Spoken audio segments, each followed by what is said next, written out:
What's up, everybody? It's me, Melanie Mac, here on my new channel, Melanie Mac Go Boom. Thank you so much to everyone who has been commenting, been subscribing, and been watching my daily videos. It has meant so much to me, and this has just been so cool that I have this platform where I feel like I can be myself and I can be open and share my opinions and, get some feedback that's not just from the mob hating on me. And speaking of the mob, I got so much backlash, and I get backlash every time I talk about Lara Croft. And a lot of you know I'm a huge Tomb Raider fan. I mean, I got my statues back here. I'm a huge Tomb Raider fan. I've been a huge Tomb Raider fan for over 2 decades. And so it's been difficult for me to feel like I haven't been able to be very vocal about things in fear of the mob. Not even just the mob, but in fear of the devs themselves, who have communicated to me that they've had issues with me being outspoken about my opinions. And that really makes me sad, because I still respect the devs, but they don't respect me having my own opinions, apparently. And they try to guilt trip me. And it makes me feel terrible, because I want to be able to vocalize my opinions, and I don't want to be guilt tripped for that. Like, this Lara Croft has been a huge part of my life, and I know it sounds extreme, but I mean, dude. So when I see her completely changed, then yeah, I want to speak on it. And now I'm doing that. And it's like, dude, I ain't trying to hurt anybody's feelings, but I'm going to use my platform to talk about what I want to talk about. And I don't like what they've done with Lara Croft. They've changed so much of her personality. They've changed her look. And they're constantly trying to androgynize her more and more as time goes on. And I don't like that, because she was such a feminine figure, an historically hyper feminine figure. And to see that changed, I don't like it. And I will speak on it. And I will speak on it respectfully. I'll be honest and I'll be blunt, but I'm not disrespecting any devs when I say so. But on that topic, I thought today would be fun to go over some fan creations and people who really get classic Lara and get the heart of Lara, and who have demonstrated that in their works, and that I would just cry if we got to see this in the games. I can't even imagine. And it's sad that it's that way, and it's sad that fans are respecting Lara Croft more than what we've been seeing from the official developers. And of course, when I say developers, most of my gripes are with the higher ups who are making these decisions. But the actual dev team and all that kind of stuff, dude, they're just doing their job. I ain't got nothing bad to say about them. So, that being said, let me go ahead and pull these up, and we're going to talk about it. So, right here, this is from Fridel's. He just has created some legendary stuff. I haven't seen him post in so long, so I don't know if the mob chased him away or he got busy with life or whatever it may be. But gosh, she just oozes femininity and power at the same time. I would love this kind of art style. And this, when I think of just, my heart melts with nostalgia when I look at this. Just beautiful. Also, this here's another one of his. And I love it because it's like, yeah, it's grounded in some sort of more realistic look, but it's not completely realistic. And I don't think Tomb Raider was ever intended to be realistic. I mean, Lara fights T-Rexes and stuff. So I love this. I love this blend of realistic with stylized. It's powerful. She's gorgeous. She's powerful. This is just, man, this piece is just stunning. I'm going to have linked in the description, by the way, links to like their portfolios or whatever, wherever they upload their stuff, if you would like to see more. Here's another one. Just fierce. He's just got her attitude down perfectly. And her look, she's got the curvy figure that is traditional to Lara Croft. No shaming that here. You just love her. Now, this is Lito Parisot.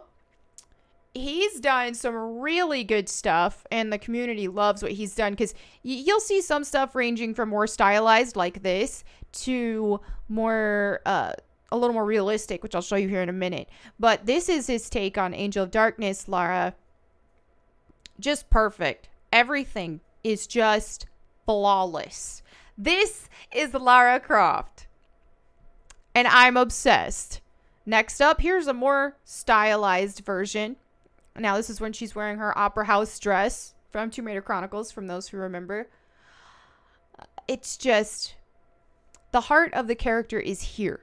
You just know, this is Lara Croft.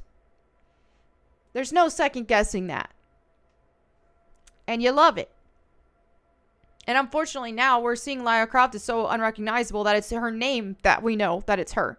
But if you actually were to compare her to her former self, it's just unrecognizable.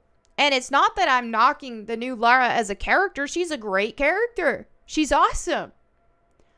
But she's not Lara Croft, and that's my problem. Is we shouldn't erase Lara Croft. I have issues with that. Next up, this is a little bit more of a realistic style. Again, not completely realistic, but it's a lot closer. And I am obsessed. And the community in general, obsessed with this rendition. Like, when I think of what a unified Lara is supposed to look like, this is right on the money. You know, you still got the necklace that they had there. You still got, like, the more practical body shape, but she still has the characteristics that classic Lara had. She's strong. She's got her muscles, but she's got curves. Okay? She just, she's perfect. I wish, dude. I wish. And what I love is the confidence. And like I said in my last video, or not my last one, but my video about, like, when I was answering comments for the Horizon Forbidden West video, and I mentioned there's like a scale that I've seen with the reboot Lara, is that there's one side for attractiveness and one side for confidence. And they feel like they can't ever be both high. They have to be one or the other, or some on the spectrum of that. But if confidence is higher, then attractiveness is lower. And if attractiveness is higher, then confidence is lower. And I'm sick of it. Like, let a woman be a woman, very womanly, very feminine, very attractive, and be confident. That's the whole point of femme fatales. And Lara isn't a femme fatale anymore. Bring back femme fatale Lara. Now here's Konrad Majewski. I know I say his name wrong, so I'm sorry, Konrad. I don't know how to pronounce it. But I made a video on my gaming channel with a mod that he made for the reboot game. And I loved that mod. It was so good. And it made the game more fun to play when using that mod, for sure. So here we've got an Angel of Darkness version of Lara. I love that this is stylized, because I don't think Tomb Raider has to be realistic. I love that this is stylized, and it still feels like this feels early 2000s era. The way that she's styled her outfit and all that kind of stuff. And this is one thing that Conrad has said, like going back and forth with him on Twitter about talking about Lara Croft in general. He's mentioned, like, hey, keep Lara in the 90s, or in this case with Tomb Raider Angel of Darkness would be in early 2000s. And that's what he strives for in his work. And you can see it. And it's just amazing. I love it. Here we have like a Tomb Raider Legend version. I love this character model that he made here as well. You got the stylized look. You got her curves. You got her muscles. She looks amazing. And I love it. Now, this is a reboot version. Now, we saw like Lara wear tribal outfits and stuff like that, and they were some of the worst outfits in the game in Shadow of the Tomb Raider, and we were forced to wear some of them. And they just looked awful. They weren't flattering, and they just looked awful. And this, I'm like, okay, dude, sign me up for this. I would love to play with an outfit like this. And even though this isn't even like necessarily classic Lara in her face, she looks more like reboot Lara, but she looks amazing. And here she looks a lot more confident and all that kind of stuff, and she pulls it off. Loving the tribal bikini looking thing here with the loincloth. It's just like, this is like a power fantasy thing. And that's what makes it so fun. Power fantasies are just more fun, period. And part of being a power fantasy is being exceptionally attractive and unrealistically attractive, if you will. That's part of the fun. So I love it. Oh, yes. Now let's go to Nico Boss. I forgot I added these. Now, Nico Boss has a really... This makes you feel like you're transported back into, like, 1998 in this case. Playing, like, Tomb Raider 3. Croft Manor 230... Or this is Tomb Raider 2, so it'd be more like 1997. But it totally... It feels just like the exact same thing, but upgraded for modern graphics, but not changed to be realistic or anything like that. And I love that. And then he did this with Winston in the freezer. Because y'all know, playing Tomb Raider 2, locking Winston in the freezer was extremely fun to do. Now, if you want to play, he's got a demo. A Tomb Raider 2 demo, which I'll have linked in the description. You get to play like some Great Wall segments. It's very fun. I honestly wouldn't mind doing a replay of that because it's been a bit, but it's so good. Like, a fan-made project is unreal how good it is. So I would encourage you to check that out if you want to try it for yourself. So, you know, sometimes the fans just do it better. Why are they not being hired? All of this, like any of this, they just pick one. Pick one.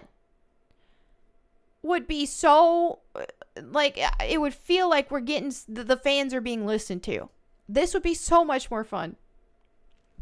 So, we can dream, but thank goodness that the fans exist to create these artworks so that classic Lara still lives on at some degree. Alright, so now I'm going to read some comments. Now, this is in regard to my Horizon Forbidden West video where they were accusing of cultural appropriation, all that. And Smiggy says, ugh, so sick of these culture gatekeepers. Just let them make the story the way they want it, coming from an indigenous. And that's the thing, is it's always like the saviors who, the white saviors, the woke white saviors who want to push their thing on everyone else, and they want to tell everybody else what to get offended by. And speaking of race and culture and all that, I am so sick of the gatekeeping. It's ridiculous. And for those of us who are mixed, like mixed people in chat, I want to hear what you think about this. Because I know, at least for myself, my entire identity existing is offensive to woke people. Or it's like I cannot even speak about what I am and my background without someone being offended. Like in my video here, I mentioned that I'm Irish and that I'm Native American. Woke people get so mad when I claim my Native American heritage because I'm not full. And people also get mad when I claim my Irish heritage for some reason. And they're like, what are you? 152th Irish? Dude, did you not get some sort of clue, Melanie Mac? Now, I'm very mixed, so I have other things in my mix, but I am mostly Irish and Native. So those are that's what I lead with, because that's what I am mostly, those two. And for some reason, my very existence in claiming that offends people. They just expect me to call myself white and call it a day. And yeah, you know, I am part white. I'm Irish. Irish American. Whatever I can say, it doesn't offend. But I'm also Native American, and I claim that. Those are the two main things. So those are the two that I claim. I've got other stuff in there. I want to say possibly a little Italian. I think there's some English in there, and I think there's even some like African American in my lineage somewhere. Like, yeah. But the majority of what I am is Irish and Native. And I'ma say it. So wokies can get over it. Morgan says, I love you, Mel, for having this channel. Thank you. It's so entertaining. Thank you. That makes me so happy. I'm glad you're entertained. And also educative. I'm Mexican and Irish, and also hate when anything that represents or get close to those cultures is attacked or canceled. Like, what the heck? If it's not offensive in any way, why go after it?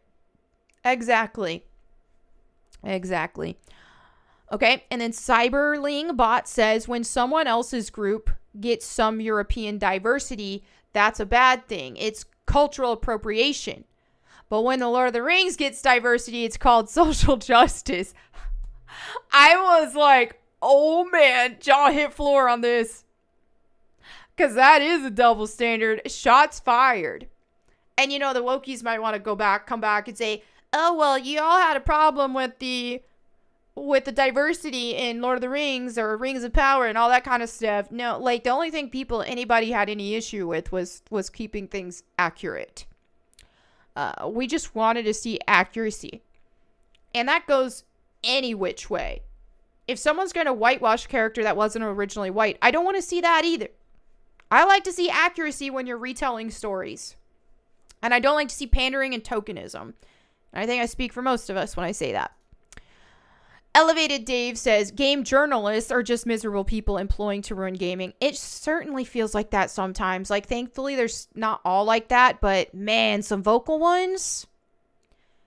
Between all of this and shoving this social justice movement on everybody. And then you also got them insisting that every single game needs an easy mode. They're also constantly pushing for games to be 5 hours long or less. It's like, what the crap? The hardcore gamers who have just been like supporting this industry for so long, and we like to get our money's worth out of our games, and we like to see a spectrum of games that are like, okay, some are easy, some are hard, all that.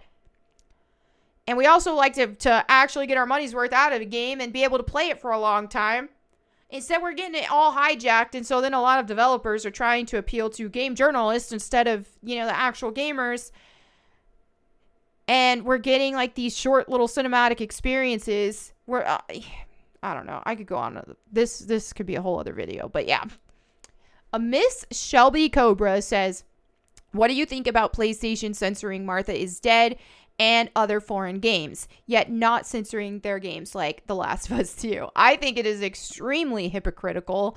I'm not a fan of censorship. I'm like, dude, if people want to play it, let them play it. Because to censor Martha is Dead, it completely feeds into the whole notion that video games make people violent. We know this isn't true.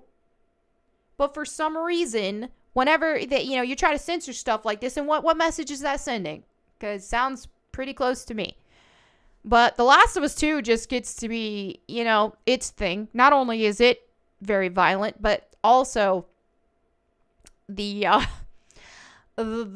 romance scenes are very, very graphic. But they want to censor, anime girls. But they'll show that. Double standard. Don't like it.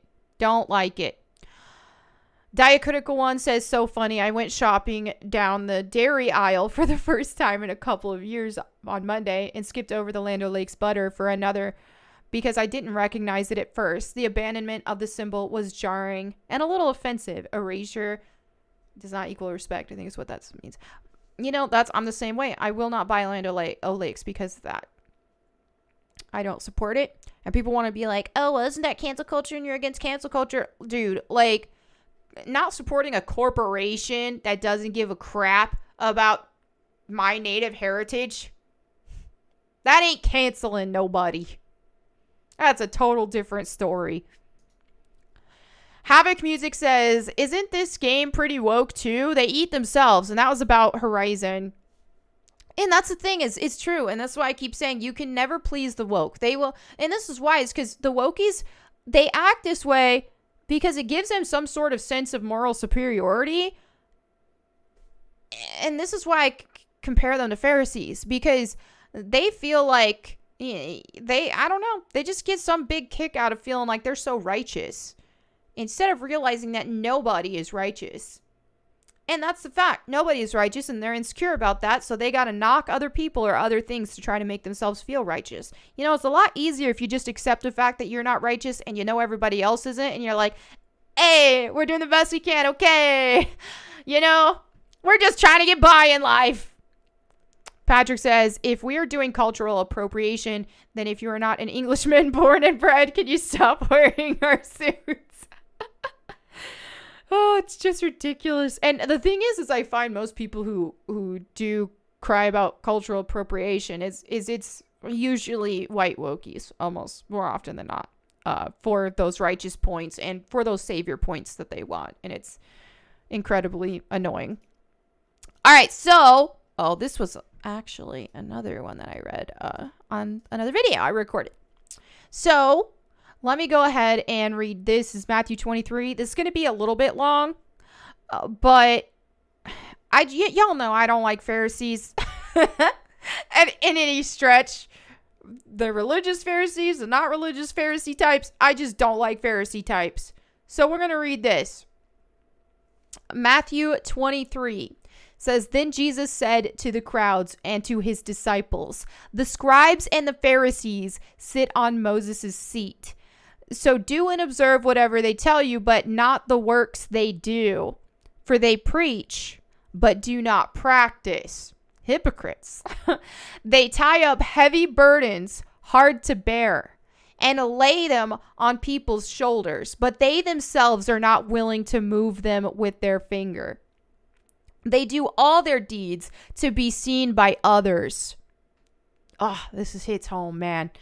For they make their phylacteries, and I believe what this means is some sort of like, I don't know, prayer box or something like that. Yeah, I think that's what that is.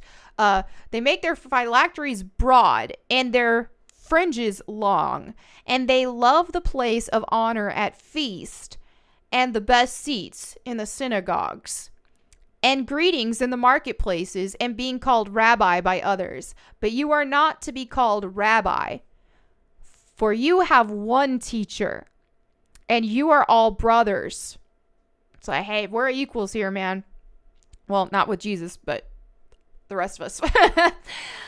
And call no man your father on earth. Obviously, this doesn't mean like dad. For you have one Father who is in heaven. Neither be called instructors, for you have one instructor, the Christ. The greatest among you shall be your servant. Whoever exalts himself will be humbled, and whoever humbles himself will be exalted. Now, as I continue this, like, people like to act like Jesus was some pushover. No. Jesus was perfect, and he wasn't a pushover. And we're not called to be pushovers either. So if any of you are a Christian and people want to use that against you for defending yourself or speaking up for yourself, you know, we're not supposed to be pushovers. All right, let me continue. But woe to you, scribes and Pharisees, hypocrites! For you shut the kingdom of heaven in people's faces. Exactly. And this is why when it comes to like a religious sense, whenever people act like Pharisees and are constantly judging other people and putting these standards on other people that they don't even meet, it's so frustrating because they're pushing people away from the faith. That's not something I would want to have to answer to. That's for sure. Okay. For you neither enter yourselves nor allow those who would enter to go in. Woe to you, scribes and Pharisees, hypocrites! For you travel across sea and land to make a single proselyte. And when he becomes a proselyte, I don't know what that means, you make him twice as much of a child of hell as yourselves. Whew, these are some harsh words, man. Woe to you, blind guides, who say, if anyone swears by the temple, it is nothing. But if anyone swears by the gold of the temple, he is bound by his oath. You blind fools! For which is greater, the gold or the temple that has made the gold sacred? And you say, if anyone swears by the altar, it is nothing. But if anyone swears by the gift that is on the altar, he is bound by his oath. You blind men, for which is greater, the gift or the altar that makes the gift sacred? So whoever swears by the altar swears by it and by everything on it. And whoever swears by the temple swears by it and by him who dwells in it. And whoever swears by heaven swears by the throne of God and by him who sits upon it. Woe to you, scribes and Pharisees, hypocrites, for you tithe mint and dill and cumin, and have neglected the weightier matters of the law, justice and mercy. Mercy is a very important one. Obviously, they all are. And faithfulness. These you ought to have done without neglecting the others. You blind guides, straining out a gnat and swallowing a camel. Woe to you, scribes and Pharisees, hypocrites, for you clean the outside of the cup and the plate, but inside they are full of greed and self-indulgence. You blind Pharisee, first clean the inside of the cup and the plate, that the outside may also be clean. Woe to you, scribes and Pharisees, hypocrites, for you are like whitewashed tombs, which outwardly appear beautiful, but within are full of dead people's bones and all uncleanness. So you also outwardly appear righteous to others, but within you are full of hypocrisy and lawlessness. Woe to you, scribes and Pharisees, hypocrites, for you build the tombs of the prophets and decorate the monuments of the righteous, saying, if we had lived in the days of our fathers, we would not have taken part with them in shedding the blood of the prophets. Thus you witness against yourselves that you are sons of those who murdered the prophets. Fill up, then, the measure of your fathers. You serpents, you brood of vipers, how are you to escape being sentenced to hell? Therefore I send you prophets and wise men and scribes, some of whom you will kill and crucify, and some you will flog in your synagogues and persecute from town to town, so that on you may come all the righteous bloodshed on earth, from the blood of righteous Abel to the blood of Zechariah, the son of Berechiah, whom you murdered between the sanctuary and the altar. Truly, I say to you, all these things will come upon this generation.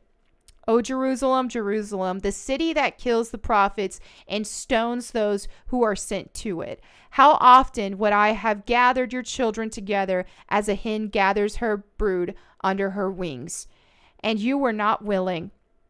See, your house is left to you desolate. For I tell you, you will not see me again until you say, blessed is he who comes in the name of the Lord.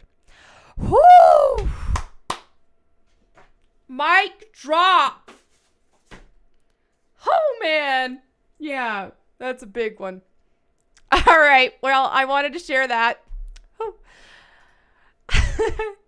Thank you all so much for watching. I hope you enjoyed this video. I'll see you again tomorrow. And in the meantime, go boom.